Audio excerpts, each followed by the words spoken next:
ஓசூரில்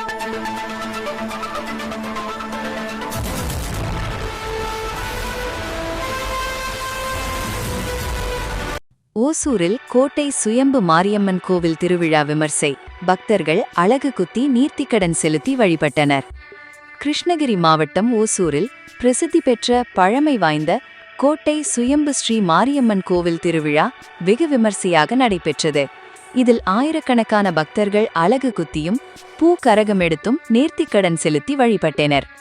ஆண்டுதோறும் சித்திரை மாதத்தில் பல நூறு ஆண்டு பழமை வாய்ந்த வரலாற்று சிறப்புமிக்க ஓசூர் ஸ்ரீ கோட்டை சுயம்பு மாரியம்மன் திருக்கோவிலில் மாவிளக்கு மற்றும் ஊர் திருவிழா நடைபெறுவது வழக்கம். அந்த வகையில் நிகழ்வாண்டு திருவிழா கடந்த மாதம் 21ஆம் தேதி கொடியேற்றத்துடன் துவங்கி நடைபெற்றது. தொடர்ந்து நாள்தோறும் ஏராளமான பக்தர்கள் அம்மனுக்கு விரதமிருந்து காப்பு கட்டி பல்வேறு சிறப்பு வழிபாடுகளை நடத்தி வந்தனர். இதில் ஒவ்வொரு நாளும் பால் குடம் எடுத்தல், பூக்கரகம் எடுத்தல் மற்றும் தீச்சட்டி எடுத்தல் போன்ற நேர்த்திக்கடன் செலுத்தும் வழிபாடுகள் நடைபெற்றன. திருவிழாவின் முக்கிய நிகழ்வான அலகு குத்தும் திருவிழா இன்று வெகு விமர்சையாக நடைபெற்றது.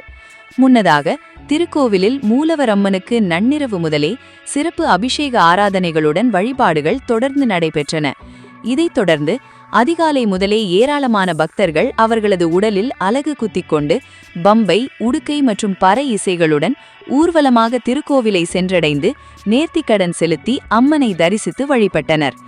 இதேபோல ஏராளமான பக்தர்கள் தங்கள் உடலில் வாய், முதுகு ஆகிய பகுதிகளில் அலகு குத்திக்கொண்டு கிரேன் வாகனங்களில் அந்தரத்திலிருந்து தொங்கியபடி ஊர்வலமாக வந்து நேர்த்திக்கடன் செலுத்தினார்கள்.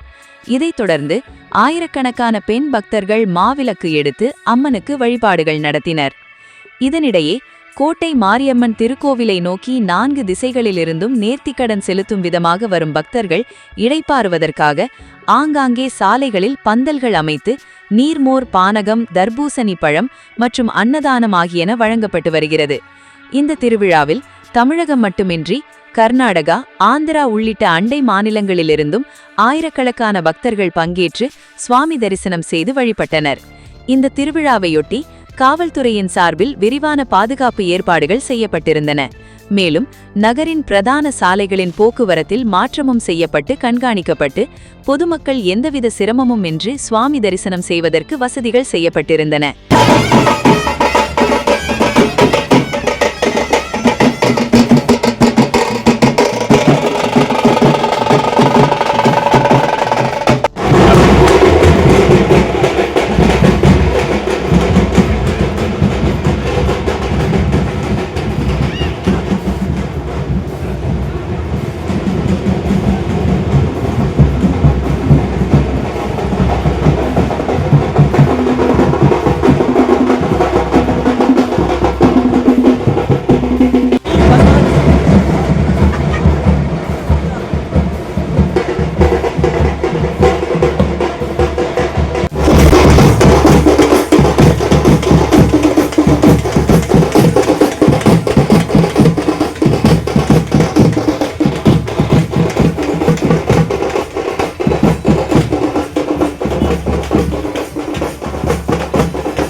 யாரும் கோயிலுக்கு வந்துட்டாங்க.